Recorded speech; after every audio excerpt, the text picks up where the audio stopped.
पिछली कड़ी में हमने चर्चा की थी कि समरकंद के ख्वारिज़्म नगर के निवासी अल बरूनी ने महमूद गजनवी के साथ भारत आकर सोमनाथ मंदिर का भ्रमण किया तथा मंदिर के स्थापत्य, वैभव एवं देवदासियों का भव्य वर्णन किया, जिसे पढ़कर महमूद ने सोमनाथ की संपदा एवं देवदासियों को लूटकर गजनी ले जाने का निश्चय किया। अब तक किए गए भारत अभियानों में महमूद गजनवी भारतीय राजाओं एवं भारतीय सेनाओं की शक्तियों एवं कमजोरियों को अच्छी तरह जान चुका था। इसलिए गजनी से सोमनाथ तक पहुंचने के लिए महमूद ने अच्छी तैयारी की। उस काल में गजनी से सोमनाथ तक जाने के लिए दो मार्ग उपलब्ध थे। पहला मार्ग गजनी से मुल्तान होते हुए चौहानों के अजमेर राज्य से होकर सोमनाथ को जाता था। यह पूरा मार्ग हरा भरा, समृद्ध एवं मनुष्यों तथा प्राकृतिक संपदाओं से परिपूर्ण था। किंतु इस मार्ग को अपनाने में कठिनाई यह थी कि उस काल में अजमेर के चौहान शासक बहुत प्रबल थे और महमूद गजनवी पहले भी 2 बार अजमेर के चौहान राजाओं से मार खा चुका था। इसलिए इस मार्ग से होकर निकलना लगभग असंभव था।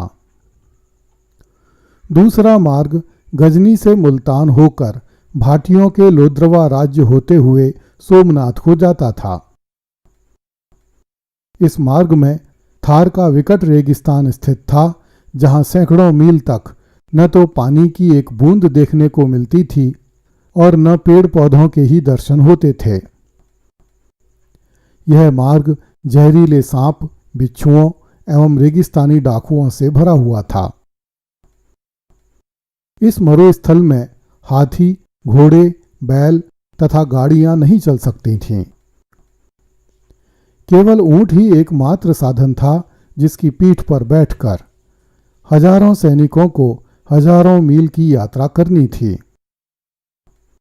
इस भयानक, लंबे और थकाऊ मार्ग को पार करने के लिए पानी से भरी हुई कई लाख पखालें तथा कई लाख मन अनाज भी ऊंटों की पीठ पर ही लादे जाने थे।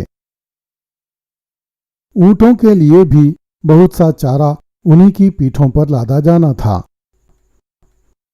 इतने सारे ऊंटों का प्रबंध करना भी एक कठिन कार्य था। यह एक असंभव सा दिखने वाला कार्य था, किंतु जब से महमूद ने नागरकोट तथा मथुरा के मंदिरों की सोने की बड़ी बड़ी मूर्तियां लूटी थीं, तब से उसकी आंखों में भारत के मंदिरों के सोने को लूटने का लालच बहुत बढ़ गया था। यहाँ तो उसे सोमनाथ के मंदिर से सोने और रेशम से लदी हुई हजारों देवदासियां भी मिलने वाली थीं। महमूद ने गजनी से सोमनाथ पहुंचने के लिए थार मरुस्थल के इसी दुर्गम मार्ग पर चलने का निश्चय किया। इस मार्ग पर चलने में एक लाभ यह भी था कि इस काल में लोद्रवा के भाटियों का राज्य कमजोर चल रहा था। कई महीनों तक महमूद इस अभियान की तैयारी करने में जुटा रहा। जैसे ही वर्षा ऋतु समाप्त हुई और पहाड़ों पर चलना सुगम हो गया, महमूद गजनी से निकलकर हिंदू कुश पर्वत पर चढ़ गया।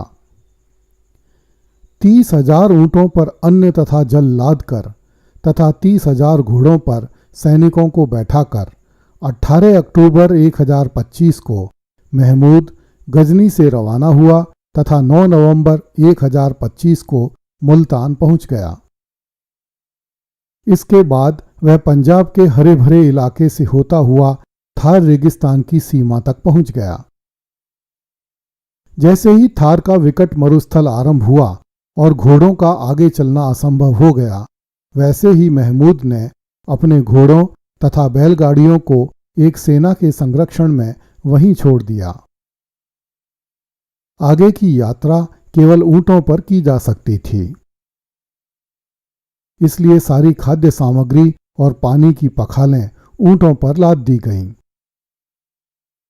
रेगिस्तान में यात्रा करना कोई आसान बात नहीं थी।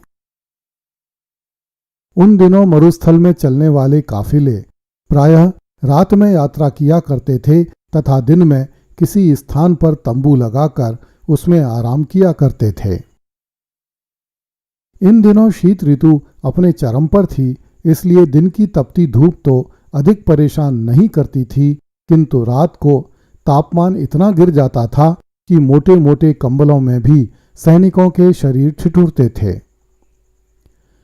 इस रेगिस्तान में भूरे पीले सांपों की एक विचित्र प्रजाति मौजूद थी, जो रात के समय सोते हुए सैनिकों के निकट आकर बैठ जाती थी और सैनिकों की सांसों में तेज जहर छोड़ देती थी। जब सुबह होने पर मृत सैनिक के शरीर की जांच की जाती थी तो उसका शरीर नीला होता था, जिससे अनुमान होता था कि उसे सर्प ने काटा है, किंतु शरीर पर सर्पदंश का निशान नहीं मिलता था। वह सांप कब तंबू में घुस जाता था और कब वापस निकल जाता था, इसका अनुमान तक नहीं हो पाता था। स्थानीय लोग उसे पीवड़ा सांप कहते थे। यही हाल बड़े बड़े बिच्छुओं का था। वे रेत में छिपे रहते थे और जैसे ही कोई इंसान उनके पास पहुंचता था, वे रेत से निकलकर उसे डस लेते थे। कई तरह की जहरीली छिपकलियां भी इसी तरह आंख मिचौनी खेलती थीं।